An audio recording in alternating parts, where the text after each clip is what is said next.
हमारे महर्षि ने बताया कि मन को एक तरफ लगाइए, विचार शून्य हो जाएगा। अगर ऐसे विचार शून्य करने की कोशिश करेंगे, नहीं होगा, बहुत कठिन है। यदि मन विचारों से शून्य होगा, उसका सीधा संबंध आपकी आत्मा से हो जाएगा। सुंदर सुंदर भाव पैदा होंगे। आप चाहेंगे कि संसार में जितने लोग हैं सब आनंद से रहें, सब सुखी हों, दुख संसार से मिटे। दूसरे की सेवा करने के लिए आप अपने जीवन को न्यौछावर कर देंगे। टेक्नोलॉजी ने बहुत तरक्की की, चंद्रमा तक पहुंच गए, मिट्टी खरोज लाए, दूरदर्शन पर सबने देखा। इस उन्नति का नतीजा क्या है कि हम अपने मन को आराम नहीं देते। हमारे ऋषियों ने बताया, इसलिए जितनी हमारी प्रवृत्ति है सब पशुवत है। एक भी मनुष्य के गुण हमारे अंदर नहीं है। बहुत कम लोग ऐसे हैं जिनमें मनुष्यता के गुण हैं। इसलिए आज क्या है, हर देश हथियार बना रहा है, बड़े बड़े भयंकर हथियार, अणु बम, मिसाइल, जहरीली गैसें और क्या नहीं। एक से एक खतरनाक हथियार तैयार किए जा रहे हैं। इसलिए मनुष्य का दुश्मन कौन हो सकता है?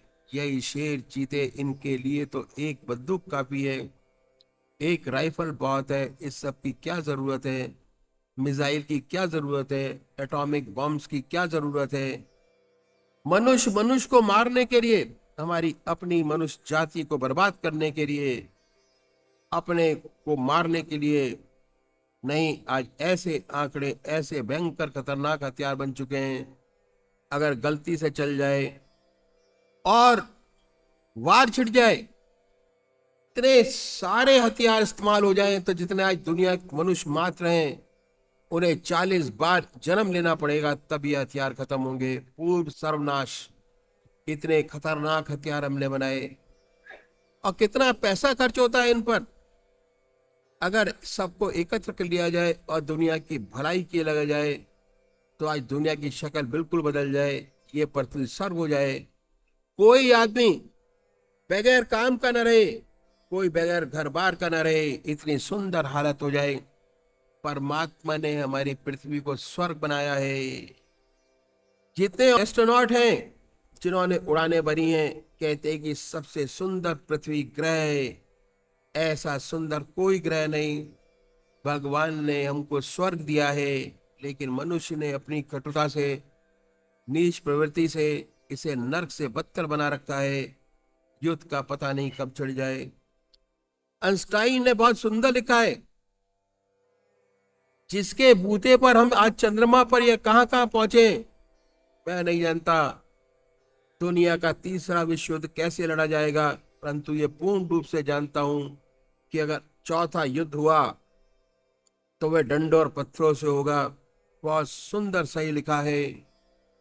एक दफा छिड़ गई वार, चाहे गलती से ही छिड़ जाए तो सबका सफाया। दुनिया की बहुत बुरी हालत है, लेकिन सब अपने अपने अहंकार में चूरे हैं। मैं बड़ा, मेरा नेशन बड़ा। सच्ची मनुष्यता वह नहीं जिसकी वजह यही है कि ऋषि मुनियों के बताए हुए मार्ग को भूल रहे हैं। तो हम देखते हैं कि भगवान हमारी पूजा का भूखा नहीं है। अपने विकास के लिए, मनुष्य मात्र की भलाई के लिए, संसार के लिए यह पूजा परम आवश्यक है, बहुत जरूरी है। जब मन को नींद आ जाती है, आत्मा को भी नींद आती है। कहा है, जब दिल को नींद आ जाती है और रूह भी गाफिल होती है, तब मैं अकेला होता हूँ और यार की महफिल होती है। जब दिल को नींद आ जाती है और रूह भी गाफिल होती है, तब मैं अकेला होता हूँ और यार की महफिल होती है। जब मन सो जाता है, आत्मा भी सो गई, तब आपको अपने इष्ट के दिव्य दर्शन होते हैं, तब सच्चा ज्ञान प्राप्त होता है, तब पूजा बहुत आवश्यक है। अगर हम सच्चा विकास चाहते हैं, संसार का सच्चा हित चाहते हैं, दुनिया का हित चाहते हैं, अपनी मनुष्य जाति का हित चाहते हैं, तब पूजा करना बहुत जरूरी है। अपने मन को रेस्ट देना ही पड़ेगा। हमारे ऋषियों ने मुनियों ने अपने अनुभव के आधार पर इस बात को जाना और इस बात पर जोर दिया कि हर मनुष्य को आधा घंटा सुबह, आधा घंटा सायंकाल संध्या वंदना ध्यान अवश्य करना चाहिए। हमारे महर्षि ने बताया, चाहे अब गृहस्थी हो, चाहे अब सन्यासी हो, कोई भी किसी भी धर्म का मानने वाला हो, आधा घंटा प्रातः काल संध्या वंदना अवश्य करनी चाहिए और आधा घंटा सायंकाल, ये 2 समय निश्चित कर दिए। और हमारे देश में 99% लोग परमात्मा को मानते हैं, ईश्वर को मानने वाले हैं और अपने किसी ना किसी ढंग से पूजा अर्चना करते हैं। बहुत से लोग तो आधा घंटे से ज्यादा भी करते हैं। यदि हम उनसे पूछे कि इस पूजा का क्या लाभ होगा, तो 2-4 बात बताने के खामोश हो जाते हैं। पहली बात यह कि भाई ईश्वर का नाम लेना अच्छी बात है।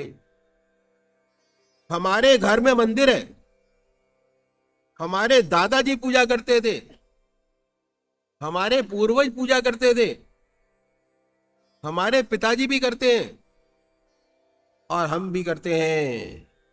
हमारे देखा देखी हमारे बच्चे भी धूप बत्ती अगरबत्ती जला देते हैं। गॉड फियरिंग है, अच्छा है। और आप इससे ज्यादा क्या चाहते हैं? अगर उनसे पूछे कि इससे क्या लाभ हुआ, ऐसे बहुत से कम लोग होंगे जो कहेंगे कि हाँ हुआ। इन संतों ने कहा कि हम एक तरीका बताते हैं, यदि इस तरीके से पूजा करेंगे तो आपको विशेष लाभ होगा। ऐसा तरीका बताया जिसे हर कोई अपना सके। किसी भी मजहब का मानने वाला हो, किसी धर्म का अनुयायी हो, अपने धर्म के मत पर चलते हुए कर सके, ऐसी बात बतलाई जो मैं आपके सामने रखता हूं। संसार में हर मजहब में 2 तरीके के व्यक्ति हैं, एक साकार पुजारी और दूसरे निराकार। और बहुत पुराने जमाने से चले आ रहे हैं, नई बात नहीं। इनमें आपस में झगड़े भी होते हैं, वाद विवाद भी होते हैं, लेकिन ये सब होते हुए आज तक सब कायम है। आज आपको साकार पुजारी भी मिलेंगे और निराकार भी नजर आते हैं। बात ऐसी है कि मनुष्य का स्वभाव कुछ ऐसा ही है। किसी को चेहरे से प्यार होता है, किसी को शक्ल से प्यार होता है, किसी को शक्ल से प्यार नहीं होता। जिन्हें शक्ल से प्यार होता है वे साकार पुजारी, और जिन्हें शक्ल से प्यार नहीं होता वे निराकार पुजारी। पर इन संतों ने दोनों के लिए रास्ता बताया। जो साकार पुजारी है, इनका प्रथम कार्य एक इष्ट का निश्चित करना, और इसके लिए किसी गुरु के पास जाने की आवश्यकता नहीं है। आपकी आत्मा सबसे बड़ा गुरु है।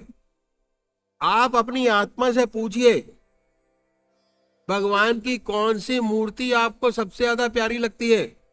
जिसमें आप भगवान की सबसे ऊंची भावना डाल सकते हो, उसे माने, उसे अपनाएं, उसे अपना इष्ट माने, उसी की पूजा करें, उसी का ध्यान करें, उसको की याद करें, उसको कभी बदले नहीं।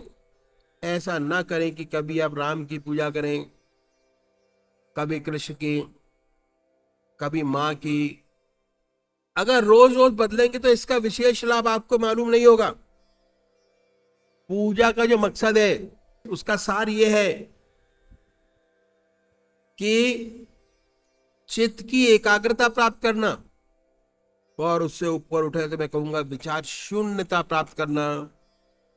ऐसी हालत जिसमें विचार शून्यता आ जाए तभी हो सकता है जब आपका एक इष्ट हो। इसलिए आज तक जितने साकार पुजारी हुए, सभी एक इष्ट के उपासक थे। संत तुलसीदास भगवान राम के उपासक थे, और इतने भगवान के राम के उपासक थे। एक बार द्वारकाधीश मंदिर चले गए, मथुरा। जब मंदिर में पहुंचे, मंदिर के दरवाजे पे गए तो सबने प्रणाम किया, तुलसीदास जी ने नहीं किया। लोगों ने पकड़ लिया, कहने लगे कि आप तो भगवान के भक्त हैं, आपने प्रणाम क्यों नहीं किया?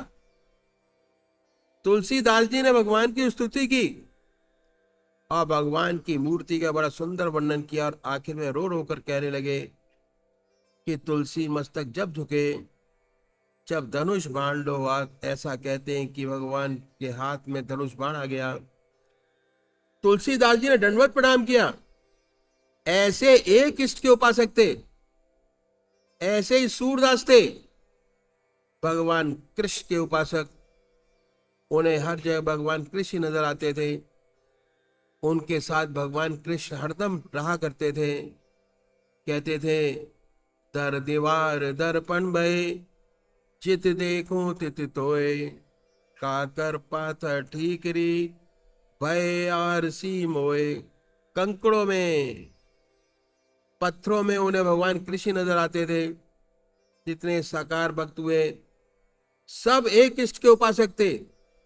इसलिए साकार पुजारी को अपना एक इष्ट करना बहुत जरूरी है, बहुत आवश्यक है। और वो जिसको आपकी आत्मा कबूल करे,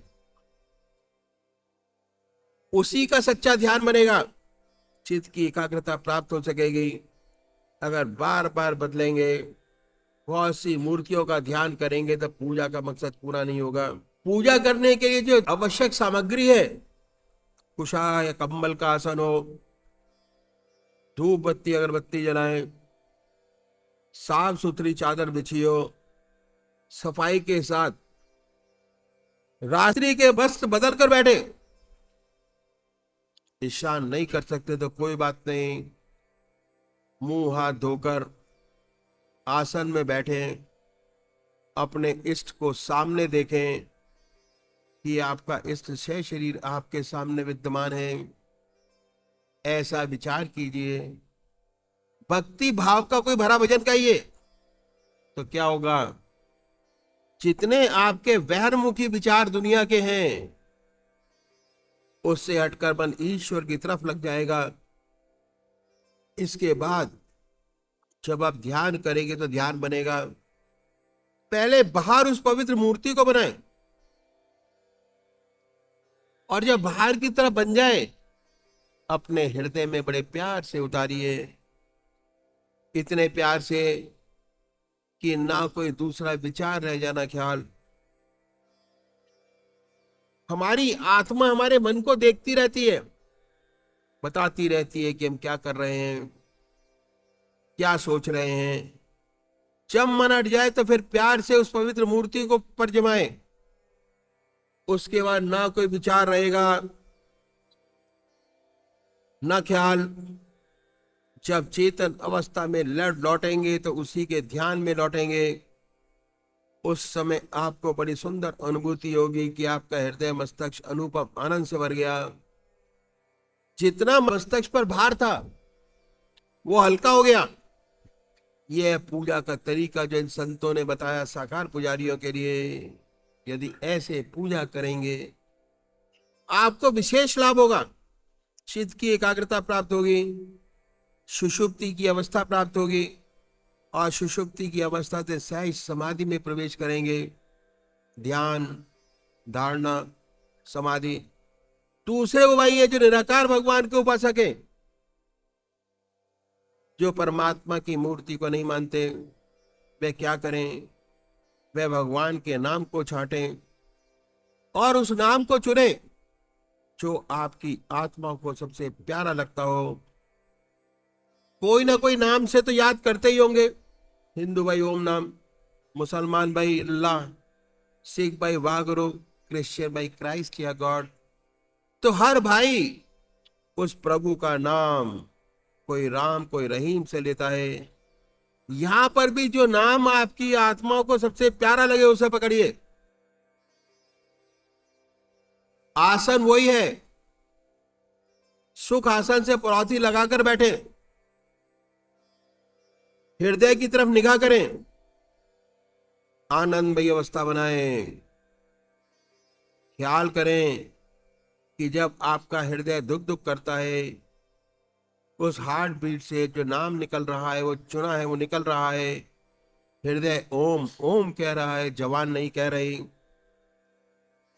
जिह्वा से नहीं, ख्याल से, बाई थॉट। शुरू शुरू में दिक्कत होती है, तब आप मानसिक जाप कर सकते हैं, ओम ओम। धीरे धीरे ऐसी अवस्था आती है, आपको बहुत स्पष्ट सुनाई देने लगता है कि हृदय से ओम की आवाज निकल रही है।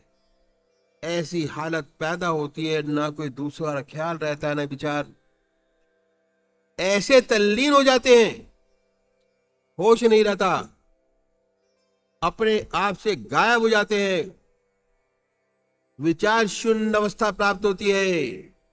जब चेतन अवस्था में आते हैं तो वही नाम सुनते होते हैं, हमें एहसास होता है बड़े आनंद का कि हमारा मस्तिष्क अनुपम आनंद से भर गया, बड़ी शांति मिली।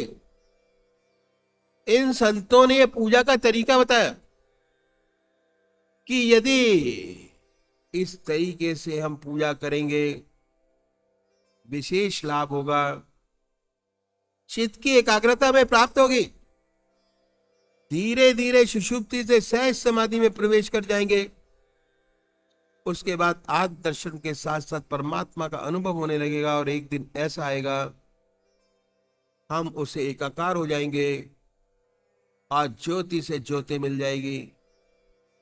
अक्सर ये प्रश्न किया जाता है कि आपका जो रास्ता बताते हैं, ध्यान का रास्ता बताते हैं, ये रास्ता ध्यान योग का है।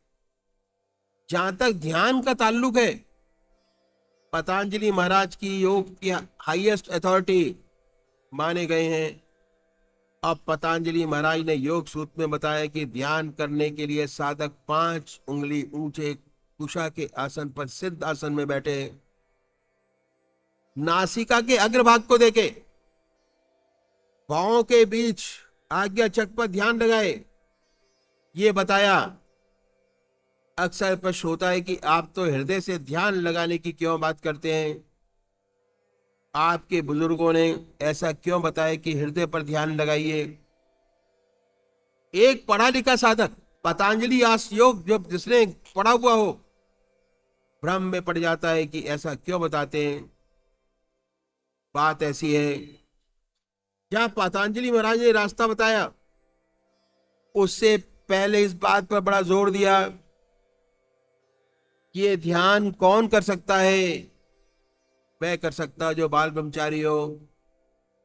ब्रह्मचर्य पर बहुत भारी जोर है, यम नियम ब्रह्मचर्य। भगवान कृष्ण ने भी यह बताया कि कौन अधिकारी है इस ध्यान को करने का। जो ब्रह्मचारी है, जिसके माता पिता का गृहस्थ ब्रह्मचर्य काफी ऊंचा रहा हो, ऐसा व्यक्ति इस ध्यान को करे। अक्सर किताबों में पढ़कर हम ध्यान करने लगते हैं, लेकिन इसकी जो प्रारंभिक आवश्यकताएं हैं उस पर ध्यान नहीं देते, बड़ी बड़ी परेशानियों में पड़ जाते हैं। ऐसे बहुत से वाक्यात इसके सामने आए, किताबों में पढ़कर सन्यासी से सीख कर करने लगते हैं और परेशानी में पड़ जाते हैं। अगर आप ऐसे बैठकर देखें, सिद्ध आसन से बैठे, नासिका के अग्रभाग को देखें, भाव के बीच आज्ञा चक्र पर स्थान लगाएं, तो आपकी आंखों की जो काली पुतलियां हैं उनकी दशा ऊपर की हो जाती है और मस्तक की नसों पर दबाव पड़ता है। जो ब्रह्मचारी है, उनकी नसों को तो इस दबाव को बर्दाश्त कर लेने की क्षमता है, लेकिन जो ब्रह्मचारी नहीं, उनकी नसों में लोच नहीं है, तो क्या होता है, ऐसे व्यक्तियों का नर्वस ब्रेकडाउन हो जाता है। बहुत से व्यक्तियों की ऐसी दशा हो जाती है, वे किसी काम के नहीं रह जाते, क्योंकि हम ब्रह्मचारी नहीं है। हमारा रास्ता ग्रस्त का रास्ता है, इसलिए हमारे सदगुरुओं ने हृदय से ध्यान करने का रास्ता बताया। हृदय चक्र पर ध्यान करने का विशेष लाभ क्या है? हृदय वे स्थान है जहां से खून का दौरा हमारे शरीर में होता है, ब्लड का पंपिंग स्टेशन है। यदि हृदय राम नाम से रख जाए तो हृदय से जो खून बहेगा परमात्मा के राम नाम का रंगा हुआ होगा।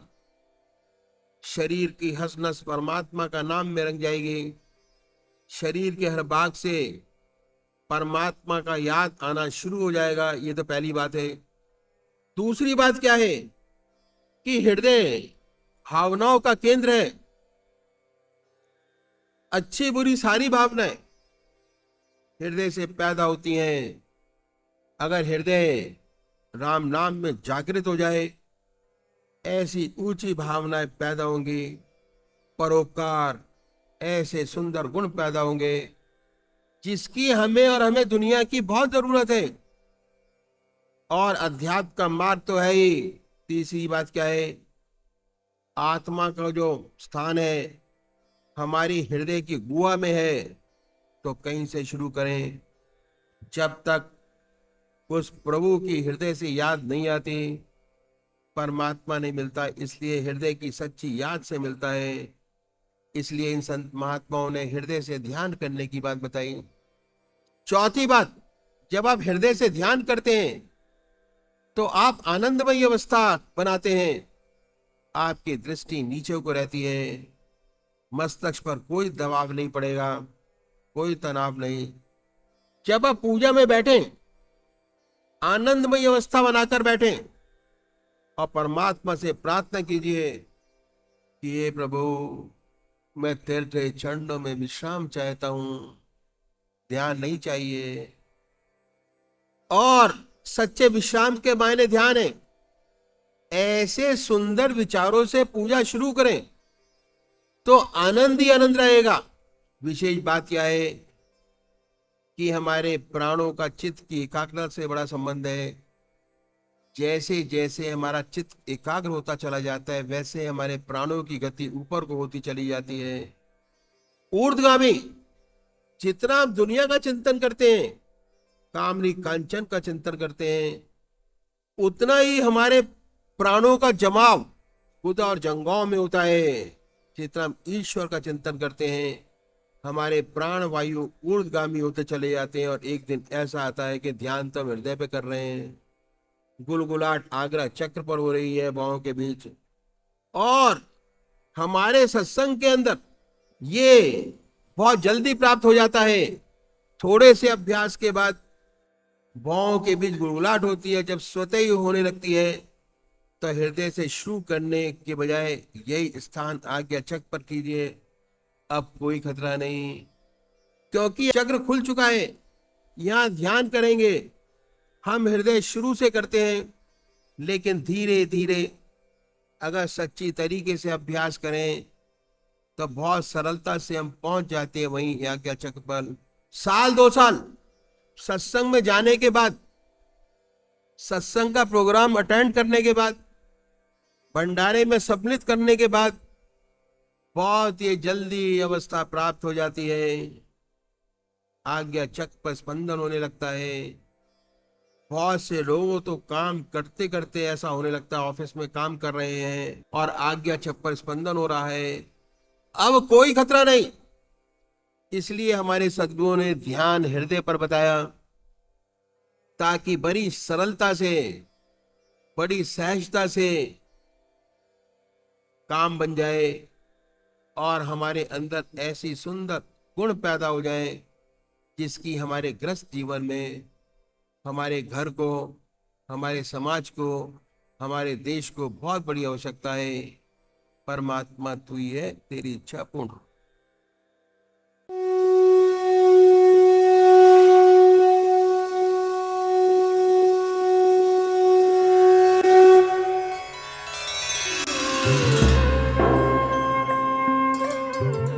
ध्यान योग के कार्यक्रम आनंद योग से निशुल्क जुड़ने के लिए संपर्क करें 9810239677।